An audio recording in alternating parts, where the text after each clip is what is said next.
l'immobilier, beaucoup de gens d'entre vous pensez que vous avez besoin absolument de formation pour pouvoir vous lancer dans l'investissement immobilier. J'aimerais vous dire que c'est pas techniquement vrai. Pour certaines personnes, oui, on a besoin de se former. Pour d'autres personnes, tu peux te lancer sans aucune formation et tu vas avoir du succès. Bonjour tout le monde, bienvenue sur ma chaîne Immobilier 101 avec Christopher Salador où je partage avec vous trucs, astuces et stratégies gagnantes en immobilier. Dans cette vidéo, j'aimerais ça vous expliquer pourquoi les formations ne sont pas faites pour toi. Oui. Pour certaines personnes, oui. Puis je vais vous expliquer pour qui, mais pour d'autres, tu n'as aucunement besoin d'aller payer des milliers de dollars pour te former parce que l'analyse paralyse et non seulement, dans bien des cas, malgré la formation, vous n'allez pas être en mesure de passer à l'action. Mais juste avant d'aller plus loin, si vous désirez vendre, acheter ou investir en immobilier, allez dans la description dans le bas de cette vidéo. Vous allez pouvoir cliquer sur le lien pour réserver une consultation gratuite et sans frais avec moi, où est-ce qu'on va pouvoir regarder votre situation, je vais pouvoir répondre à toutes vos questions, mais surtout, on va pouvoir élaborer un plan d'action qui va vous permettre de passer à l'action pour soit vendre, acheter ou investir en immobilier. Et sans plus tarder, rentrons dans le vif du sujet dans un instant. Ça, c'est l'histoire d'une cliente. Elle m'appelle, elle gagne 40 000. Son revenu est pas stable. Elle a 10 000 $ de mise de fonds. Puis elle aimerait ça s'acheter un duplex. Elle aimerait ça s'acheter une propriété. Et vous savez quoi? Elle vient de finir une formation payante de plus de 2 000 $ où est-ce que la personne n'arrêtait pas de lui dire que ben oui, tu vas pouvoir acheter avec des stratégies créatives, avec du financement créatif, tu vas pouvoir acheter. Mais malheureusement, elle peut pas acheter. Elle a une bonne cote de crédit, oui. Elle a 25 ans, c'est pas son âge. Elle a 10 000 $. C'est correct, mais c'est pas assez. C'est le minimum. Mais la réalité, le gros problème, c'est les revenus. Oui, c'est les revenus. Fait que dans son cas à elle, elle a payé des milliers de dollars pour se former, mais elle ne peut pas passer à l'action. Et ça, c'est un trend que j'ai remarqué dans beaucoup de personnes qui vont suivre des formations. Vous pensez que si vous allez suivre des formations payantes, que la recette miracle, que le secret pour vous permettre de vous lancer va se trouver dans la formation. Malheureusement, moi, c'est mon opinion personnelle, je dis que non, c'est faux. Je trouve que ça fait pas sens pour payer pour aller se former, tandis que selon votre situation, la seule chose que vous allez pouvoir vous acheter, ça va être soit une propriété, une résidence personnelle comme une maison ou un condo. Vous allez pouvoir vous qualifier pour une première acquisition. Et pour faire ces premières acquisitions-là, vous avez aucunement besoin de formation. Comme, OK, on retourne dans les années 2010 et moins. On retourne dans le passé. Est-ce que les gens suivaient des formations pour s'acheter une propriété? Est-ce que les gens devaient suivre une formation pour s'acheter un condo, s'acheter une maison mobile, une maison bachelor ou un duplex ou même un triplex? Non.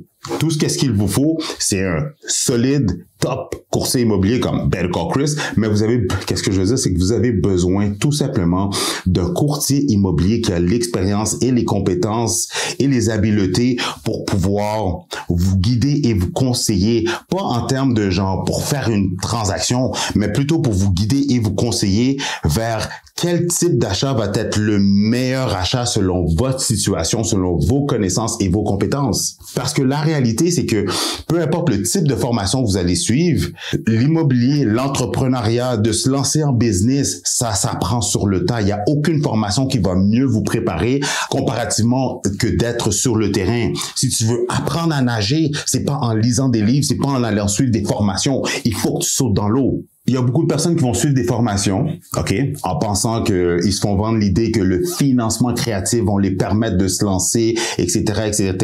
Puis ils ont même pas 10 000 $. Ils ont à peine 20 000 $. Ils ont des revenus de 50, 60 000 et au soit ils ont une cote de crédit plus ou moins. Leur conjointe veut rien savoir. Le conjointe veut rien savoir de l'immobilier. Une fois que la formation est terminée, il retourne à la case départ. Et c'est quoi la case départ? C'est d'aller voir un courtier immobilier qui va pouvoir t'assister, te guider, te conseiller pour te trouver une propriété puis te référer aux bonnes personnes vers un bon spécialiste hypothécaire qui va être en mesure que selon tes finances et tes ressources financières, de te sortir une préautorisation pour voir quel type de propriété tu vas pouvoir t'acheter. Alors, payer des milliers de dollars pour après ça revenir à la case départ, ben alors, pourquoi ne pas commencer, faire un reverse psychology? Bon, ben, selon mes finances et ma situation et les ressources que j'ai alentour de moi, qu'est-ce qui est possible? Est-ce que je pourrais pas aller me chercher une préautorisation? Puis selon la préautorisation, jusqu'à quel montant je peux me qualifier? Tu sais, j'ai beaucoup de personnes qui vont suivre des formations, qui m'ont contacté. Ils ont toute l'information. Ils ont même la préautorisation. Puis quand c'est temps de passer à l'action, ils choquent. On arrive devant un rapport d'inspection qui a plusieurs choses, une liste d'épicerie de choses à faire. Ils choquent, puis ils se retirent, puis ils veulent plus acheter. Donc, selon moi, la meilleure façon de commencer, c'est encore une fois, faites l'inventaire de vos ressources financières. Combien que j'ai? Qui peut embarquer avec moi? Est-ce que j'ai des partenaires? Est-ce que qui pourrait me backer? Qui pourrait co-signer pour moi? Combien de dettes, de limites de crédit que j'ai disponibles présentement? Est-ce que je suis capable de les augmenter? Oui ou non? Est-ce que c'est la bonne façon? Moi, je vous dirais, avant même de vous embarquer dans une formation payante, contactez un spécialiste hypothécaire, puis encore mieux, contactez un courtier immobilier pour voir, selon ses compétences et ses connaissances, est-ce qu'il est en mesure de vous aider, puis au pire, de vous guider, de vous mettre sur une bonne piste. Détrompez-vous. Si quelqu'un m'approche, puis la personne, elle a tous les moyens, les compétences, puis je sais que, ou je sens que c'est une formation payante qu'elle aurait besoin pour la permettre de passer au prochain niveau, sans aucun doute, je vais le dire que oui.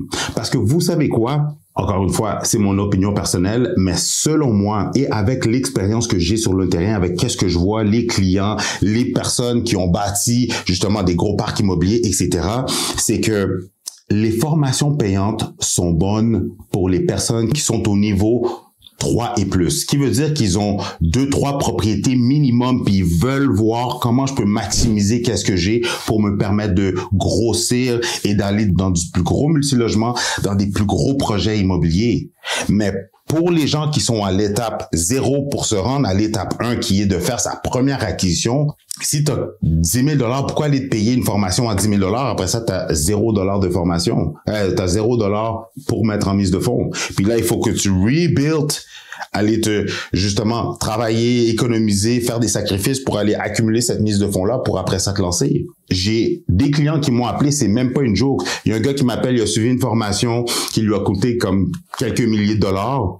Puis quand il m'a appelé, là, il était motivé, il était prêt à passer à l'action. Mais vous savez quoi? Malgré qu'il avait les connaissances et les compétences grâce à la formation, il lui manquait de l'argent de la mise de fonds pour pouvoir passer à l'action dès maintenant. Puis les formations, dites-vous bien, les formations ne veulent pas vous donner la clé pour aller chercher plus d'argent. Oui, ils vont vous donner des manières créatives de pouvoir financer vos opportunités, des manières créatives de soit utiliser les prêteurs privés, de soit utiliser du love money, de soit utiliser peut-être la marge de crédit, d'utiliser votre marge de crédit comme mise de fonds, d'utiliser le cashback, d'aller chercher du partenariat, de vous associer avec des personnes qui vont vous compléter. Ça va être souvent la même mécanique. Comme est-ce que vous pouvez pas utiliser une propriété en effet de levier? Est-ce que vous avez pas une propriété que vous pouvez mettre en garantie? Est-ce qu'il n'y a pas quelqu'un dans votre entourage qui pourrait mettre une propriété en garantie ou refinancer pour vous permettre de vous lancer? Ça va être tout le temps la même mécanique. On réinvente pas la roue.